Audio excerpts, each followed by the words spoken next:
Well, tonight, the 7 investigators are sounding the alarm on severe understaffing inside Wayne County's juvenile detention facility.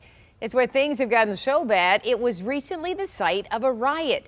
Inside its walls are youth accused of convicted or serious crimes. But staff inside telling 7 investigator Ross Jones they are in desperate need of more help to keep everyone safe. Behind the walls of the Wayne County Juvenile Detention Facility downtown, a quiet crisis unfolds every day. You go there and you say, I'm going to go do my job, but I don't want to risk my life while doing it. Tonight, current and former staff inside the JDF are blowing the whistle on a problem they say has gotten so bad it has put everyone inside in harm's way. Very dangerous, hostile, not enough staff, we're very outnumbered. Even though the residents here are under 18, many of them are accused of the same violent crimes as the jail inmates housed just across the street. Carjacking, felonious assault, homicide, murder. For more than 2 years, Adra Johnson worked here as a juvenile detention specialist, tasked with keeping residents and staff safe. When she started, she was impressed at how well the JDF was run, but says everything changed starting with the pandemic.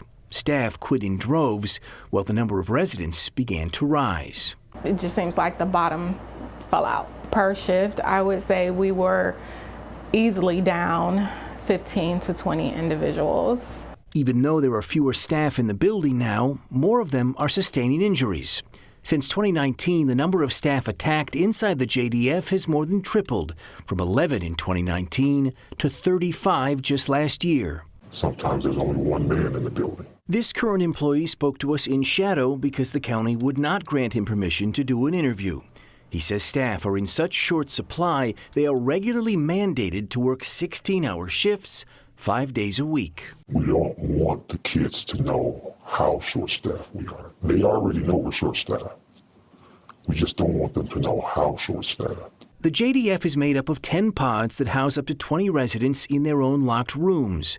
2 detention specialists are supposed to be assigned to each pod, but because of severe understaffing, most pods are lucky to have just one. How often were you the only employee working on a pod? Daily.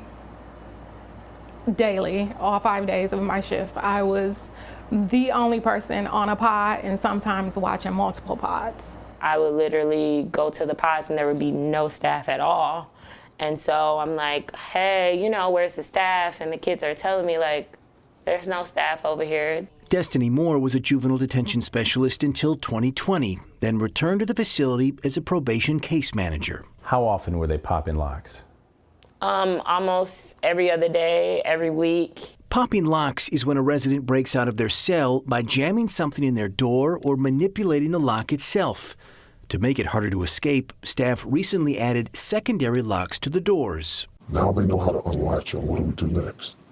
Started putting duct tape over them to make it harder for them to unlatch. On May 28th, things got as bad as they have ever been here when a resident was able to pop his lock and gain access to a guard's keys, triggering what staff called a riot. He was able to get out of his room first and then let other residents out of their room.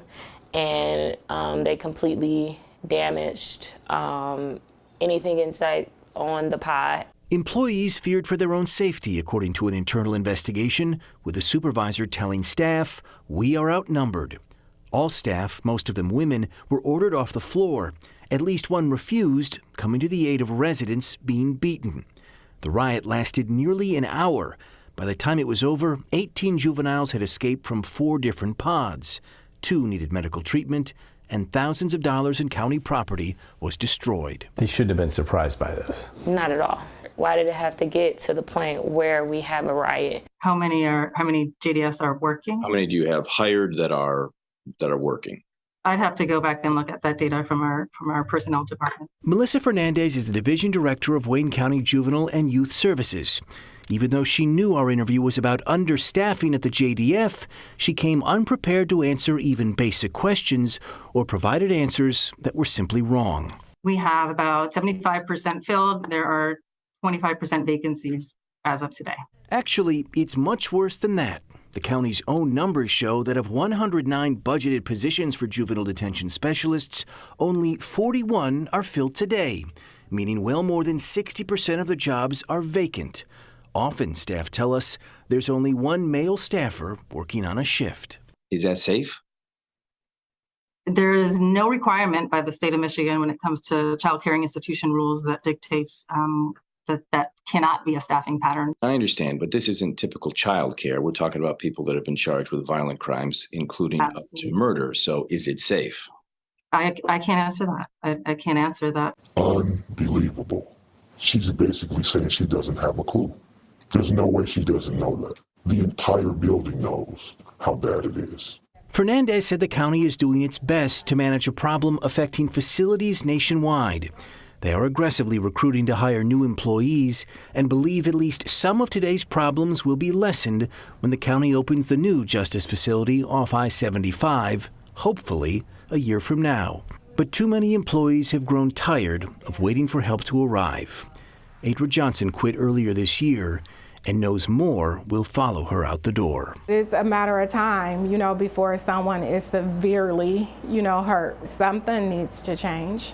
And just this week, there was yet another attack on staff. On Monday night, after 3 juveniles got out of their rooms, one of them punched a female detention specialist in the head who ultimately needed medical treatment. It took Wayne County Sheriff's deputies to finally restore order. I'm Ross Jones, 7 Action News.